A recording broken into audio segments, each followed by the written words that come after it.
Hi everyone, ನಾನು ಪೂರ್ಣಿಮಾ. ನಮ್ಮ ಅಡುಗೆ ನಿಮ್ಮ ರುಚಿಗೆ ಸ್ವಾಗತ. ನೋಡ್ಲಿಕ್ಕೆ ಇದು ರವೆ ಇಡ್ಲಿ ತರಾನೇ ಇದೆಯಲ್ವಾ? ಆದರೆ ರವೆ ಇಡ್ಲಿ ಅಲ್ಲ, ರುಚಿ ರುಚಿಯಾದ ಆರೋಗ್ಯಕರವಾದ ತರಕಾರಿ ಇಡ್ಲಿ. ಮಾಡುವ ವಿಧಾನ ಹೇಗೆ? ತುಂಬ ಸುಲಭ. ನೀವು ಈಸಿಯಾಗಿ ಇದನ್ನು ಮಾಡ್ಬೋದು. ತುಂಬಾ ರುಚಿಯಾಗಿರುತ್ತೆ ಕೂಡ. ಬನ್ನಿ ಈಗ ಇದನ್ನು ಮಾಡುವ ವಿಧಾನ ಹೇಗೆ ಅಂತ ನೋಡೋಣ. ನೀವಿನ್ನೂ ಚಾನಲ್ ಸಬ್ಸ್ಕ್ರೈಬ್ ಆಗಲಿಲ್ಲ ಅಂದರೆ ದಯವಿಟ್ಟು ಸಬ್ಸ್ಕ್ರೈಬ್ ಮಾಡ್ಕೊಳ್ಳಿ. ಮೊದಲಿಗೆ ನಾನು ಇದರಲ್ಲಿ ಸುಮಾರು 1 ಕಪ್ನಷ್ಟು ಉದ್ದಿನ ಬೇಳೆಯನ್ನು 3 ಗಂಟೆಗಳ ಕಾಲ ಚೆನ್ನಾಗಿ ನೆನೆ ಹಾಕಿಟ್ಕೊಂಡಿದ್ದೀನಿ. ಫಸ್ಟ್ ಇದನ್ನು ಚೆನ್ನಾಗಿ ತೊಳೆದ್ಬಿಟ್ಟು ನೀರು ಹಾಕಿ 3 ಗಂಟೆಗಳ ಕಾಲ ನಾನು ಈ ಲೋಟದಲ್ಲಿ 1 ಲೋಟದಷ್ಟು ಉದ್ದಿನ ಬೇಳೆಯನ್ನು ಹಾಕಿದ್ದೇನೆ. ಉದ್ದಿನ ಬೇಳೆಯನ್ನು ನೆನೆ ಹಾಕಿದ ಮೇಲೆ ಅದನ್ನು ರುಬ್ಬುವ ಅರ್ಧ ಗಂಟೆ ಮುಂಚೆ ಅದೇ ಲೋಟದಲ್ಲಿ 3 ಲೋಟದಷ್ಟು ಇಡ್ಲಿ ರವೆ ಅಥವಾ ಅಕ್ಕಿ ರವೆಯನ್ನು ಇದರಲ್ಲಿ ಹಾಕ್ತಾ ಇದ್ದೀನಿ. ಇಡ್ಲಿ ರವೆ ಅಂತಲೇ ನಮಗೆ ಮಾರ್ಕೆಟಲ್ಲಿ ಸಿಗುತ್ತೆ ನೋಡಿ, ಅದನ್ನು ಉಪಯೋಗಿಸ್ಕೊಂಡಿದ್ದೀನಿ. ನಾನಿದು ಲೂಸ್ ಆಗಿರುವಂತಹ ಇಡ್ಲಿ ರವೆಯನ್ನು ತಗೊಂಡಿರೋದ್ರಿಂದ ಇದನ್ನು ನಾವು ಒಂದ್ಸರ್ತಿ ತೊಳಿಬೇಕಾಗುತ್ತೆ. ಒಂದು ಸ್ವಲ್ಪ ನೀರು ಹಾಕಿ ಇದನ್ನು ಒಂದ್ಸರ್ತಿ ಈ ರೀತಿ ತೊಳಿತಾ ಇದ್ದೀನಿ.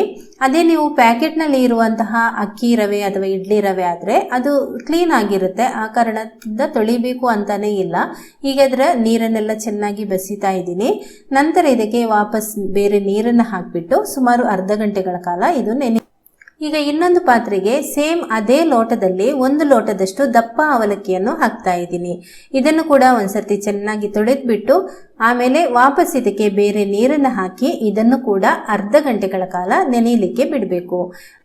ಅಂದರೆ ಉದ್ದಿನ ಬೇಳೆಯನ್ನು ರುಬ್ಬೋದಕ್ಕಿಂತ ಅರ್ಧ ಗಂಟೆ ಮುಂಚೆ ಇವೆರಡನ್ನು ನೆನೆಯಲಿಕ್ಕೆ ಹಾಕಬೇಕು. ಅರ್ಧ ಗಂಟೆ ನಂತರ ಉದ್ದಿನ ಬೇಳೆ ಕೂಡ ಚೆನ್ನಾಗಿ ನೆಂದಿದೆ ಅಲ್ವಾ, ಇದರ ನೀರನ್ನೆಲ್ಲ ಬಸಿದ್ಬಿಟ್ಟು ಮಿಕ್ಸಿ ಜಾರಿಗೆ ಹಾಕೊಳ್ತಾ ಇದ್ದೀನಿ. ನೀರು ಹಾಕುವಾಗ ಸ್ವಲ್ಪ ಸ್ವಲ್ಪನೇ ನೀರನ್ನು ಹಾಕಿ ಉದ್ದಿನ ಬೇಳೆಯ ಹಿಟ್ಟು ಗಟ್ಟಿ ಆಗಿರಬೇಕು, ಅಂದರೆ ನುಣ್ಣಗೆ ರುಬ್ಬಿರಬೇಕು. ಆದರೆ ಹಿಟ್ಟು ತುಂಬ ತೆಳುವಾಗಬಾರ್ದು, ಈ ಹದದಲ್ಲಿರಬೇಕು. ಅಥವಾ ಇದಕ್ಕಿಂತ ಸ್ವಲ್ಪ ಇನ್ನೂ ಕೂಡ ದಪ್ಪ ಇದ್ರೆ ಇನ್ನಷ್ಟು ಒಳ್ಳೆಯದು. ಈಗ ಈ ಉದ್ದಿನ ಬೇಳೆಯ ಹಿಟ್ಟನ್ನು ಒಂದು ಪಾತ್ರೆಗೆ ನಾನು ಹಾಕೊಳ್ತಾ ಇದ್ದೀನಿ.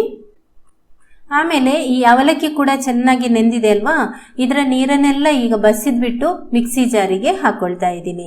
ನೀರು ಬೇಡ, ಚೆನ್ನಾಗಿ ಬಸಿದ್ಬಿಟ್ಟು ಹಾಕೊಳ್ಳಿ. ಆಮೇಲೆ ರುಬ್ಬುವಾಗ ಬೇಕಾದರೆ ಸ್ವಲ್ಪ ಸ್ವಲ್ಪನೇ ನೀರನ್ನು ಹಾಕಿ ರುಬ್ಕೊಳ್ಳಿ. ನೋಡಿಕೊಂಡು ಇದು ಕೂಡ ಸ್ವಲ್ಪ ದಪ್ಪನಾಗಿ ನೀರು ಹಾಕುವಾಗ ಬೇಕಾದರೆ ಮಾತ್ರ ನೀರು ಹಾಕ್ಕೊಂಡು ರುಬ್ಕೊಳ್ಳಿ. ಈ ರೀತಿ ದಪ್ಪವಾಗಿ ನಾನು ರುಬ್ಕೊಂಡಿದ್ದೀನಿ ನೋಡಿ, ಈ ಥರ ಪೇಸ್ಟ್ ಇದೆ. ಈಗ ಇದನ್ನು ಉದ್ದಿನ ಬೇಳೆಯ ಹಿಟ್ಟಿನ ಜೊತೆ ಸೇರಿಸ್ಕೊಳ್ತಾ ಇದ್ದೀನಿ. ನಂತರ ಈ ಇಡ್ಲಿ ರವೆಯ ನೀರನ್ನೆಲ್ಲ ನಾವೀಗ ಬಸಿಬೇಕು. ಇದು ಕೂಡ ಚೆನ್ನಾಗಿ ನೆಂದಿದೆ. ಚೆನ್ನಾಗಿ ಈ ರೀತಿ ಹಿಂಡಿಬಿಟ್ಟು ಇದನ್ನು ಉದ್ದಿನಬೇಳೆ ಪೇಸ್ಟ್ ಜೊತೆ ಸೇರಿಸ್ಕೊಳ್ಬೇಕು. ಅಥವಾ ನೀವು ಸೋಸ್ಕೊಂಡು ಕೂಡ ಅದನ್ನು ಸೇರಿಸ್ಕೊಳ್ಬೋದು.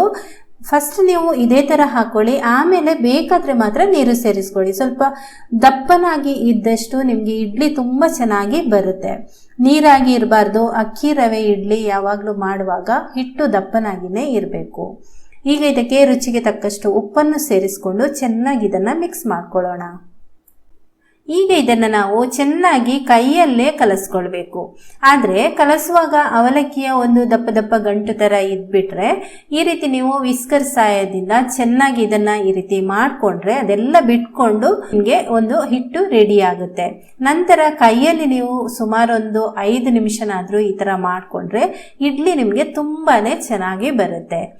ಹಿಟ್ಟು ನಾನು ಈ ಹದದಲ್ಲಿ ಮಾಡ್ಕೊಂಡಿದ್ದೀನಿ. ನೆಕ್ಸ್ಟ್ ಇದು ಸ್ವಲ್ಪ ದಪ್ಪ ಆಗುತ್ತೆ. ಈಗ ಇದರ ಮುಚ್ಚಳ ಮುಚ್ಚಿ ಸುಮಾರು 8 ರಿಂದ 10 ಗಂಟೆ 12 ಗಂಟೆ ಫರ್ಮೆಂಟ್ ಆಗಲಿಕ್ಕೆ ಬಿಡಿ. ಮಾಮೂಲು ಅಕ್ಕಿ ರುಬ್ಬಿ ಮಾಡೋದಕ್ಕಿಂತ ರವೆಯನ್ನು ನಾವು ಇನ್ನಷ್ಟು ಸ್ವಲ್ಪ ಹೊತ್ತು ಫರ್ಮೆಂಟ್ ಜಾಸ್ತಿ ಹೊತ್ತು ಮಾಡಿದರೆ ಒಳ್ಳೆಯದು. ಈಗ ನೆಕ್ಸ್ಟ್ ಡೇ ನಾನು ಇದಕ್ಕೆ ಒಂದು ಒಗ್ಗರಣೆಯನ್ನು ರೆಡಿ ಮಾಡ್ಕೊಳ್ತಾ ಇದ್ದೀನಿ. 3 ಸ್ಪೂನ್ನಷ್ಟು ಎಣ್ಣೆ ಹಾಕಿಬಿಟ್ಟು ಸ್ವಲ್ಪ ಸಾಸಿವೆ ಹಾಕಿ ಚಟಪಟ ಅಂತ ಆದಮೇಲೆ 1 ಸ್ಪೂನ್ ಕಡಲೆ ಬೇಳೆಯನ್ನು ಹಾಕ್ತಾ ಇದ್ದೀನಿ. ಹಾಗೆಯೇ 1 ಸ್ಪೂನ್ ಉದ್ದಿನ ಬೇಳೆಯನ್ನು ಹಾಕ್ತಾ ಇದ್ದೀನಿ. ಬೇಳೆಗಳು ಒಂದು ಸ್ವಲ್ಪ ಫ್ರೈ ಆದಮೇಲೆ ಇದಕ್ಕೆ ಅರ್ಧ ಟೀ ಸ್ಪೂನ್ ಜೀರಿಗೆ ಸೇರಿಸ್ಕೊಳ್ತಾ ಇದ್ದೀನಿ.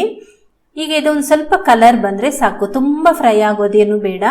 ಹಾಗೆಯೇ ಈ ಉದ್ದಿನ ಬೇಳೆ ಮತ್ತು ಕಡಲೆಬೇಳೆಯನ್ನು ನೀವು ಸ್ವಲ್ಪ ಜಾಸ್ತಿ ಕೂಡ ಹಾಕ್ಕೊಳ್ಬೋದು.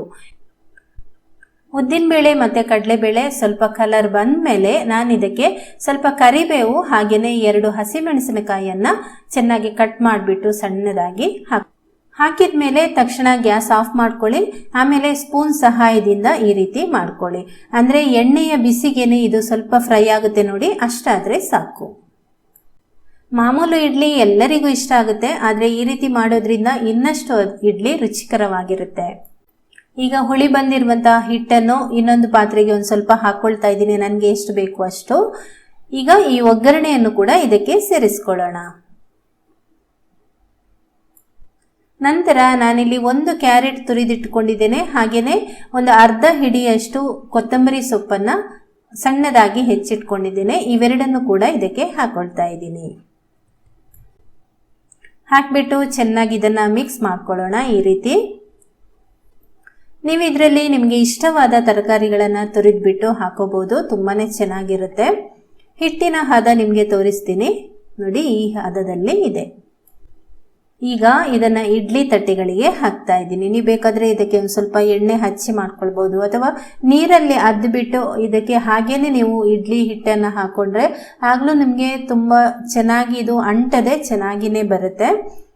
ಚೆನ್ನಾಗಿ ಕುದೀತಾ ಇದೆ ನೀರು. ಈಗ ಇಡ್ಲಿ ತಟ್ಟೆಗಳನ್ನು ಇಟ್ಟು 15 ನಿಮಿಷ ಮುಚ್ಚಳ ಇಟ್ಟು ಬೇಯಿಸ್ಕೊಳ್ತಾ ಇದ್ದೀನಿ. ಹೈ ಫ್ಲೇಮ್ನಲ್ಲೇ ಬೇಯಿಸ್ಕೊಳ್ತಾ ಇದ್ದೀನಿ. 15 ನಿಮಿಷದ ನಂತರ ಇಡ್ಲಿ ಯಾವ ರೀತಿ ಬಂದಿದೆ ಅಂತ ನೋಡೋಣ. ಕರೆಕ್ಟಾಗಿ ಬೆಂದಿದೆ ಕೂಡ. 15 ನಿಮಿಷ ಬೇಯಿಸ್ಕೊಳ್ಳಿ, ತುಂಬ ಚೆನ್ನಾಗಿ ಆಗುತ್ತೆ. ಹಾಗೆಯೇ ಇಡ್ಲಿ ನೋಡಿ ಸೂಪರ್ ಆಗಿ ಬಂದಿದೆ, ಯಾವ ರೀತಿ ಸಾಫ್ಟ್ ಆಗಿ ಬಂದಿದೆ ಅಂತ ನೀವಿಲ್ಲಿ ನೋಡ್ಬೋದು. ನೀವು ಕೂಡ ಇದೇ ಥರ ಮಾಡಿ ನೋಡಿ, ತುಂಬಾ ಇಷ್ಟಪಡ್ತೀರಾ. ಹಾಗೆ ನೋಡಿದರೆ ನಾನು ಕೂಡ ಒಂದು 3-4 ಇಡ್ಲಿ ಪ್ಲೇನ್ ಇಡ್ಲಿ ಮಾಡಿದ್ದೆ. ಯಾಕೆ ಗೊತ್ತಾ, ನನ್ನ ಮಗಳು ತರಕಾರಿ ಹಾಕಿದ ಇಡ್ಲಿ ಅಥವಾ ಯಾವುದೇ ತಿಂಡಿ ಇರಲಿ ಸ್ವಲ್ಪ ದೂರ ಅವಳಿಗೆ, ನನಗೆ ಬೇಡ ಅಂತಾಳೆ. ಅದಕ್ಕೋಸ್ಕರ ಮಾಡಿದ್ದೆ. ನೋಡಿದರೆ ಅವಳು ಕೂಡ ಇದೇ ಇಡ್ಲಿನ ತಿಂದಿದ್ದಾಳೆ. ಅಷ್ಟು ಸೂಪರ್ ಆಗಿದೆ. ಅವಳಿಗೂ ಕೂಡ ತುಂಬಾ ಇಷ್ಟ ಆಗಿದೆ. ನಿಮಗೂ ಕೂಡ ಮನೆಯಲ್ಲಿ ಮಕ್ಕಳಿದ್ರೆ ತುಂಬಾ ಇಷ್ಟ ಆಗುತ್ತೆ ಅವರಿಗೆ. ಖಂಡಿತ ಇದನ್ನು ಮಾಡಿ ನೋಡಿ. ಓಕೆ ಫ್ರೆಂಡ್ಸ್, ಈ ಒಂದು ವಿಡಿಯೋ ನಿಮಗೆ ಇಷ್ಟ ಆಗಿದ್ರೆ ಒಂದು ಲೈಕ್ ಮಾಡಿ, ಶೇರ್ ಮಾಡಿ, ಕಮೆಂಟ್ ಮಾಡಿ, ಹಾಗೆಯೇ ನಮ್ಮ ಚಾನಲ್ಗೆ ಸಬ್ಸ್ಕ್ರೈಬ್ ಆಗೋದು ಮರಿಬೇಡಿ. Thank you.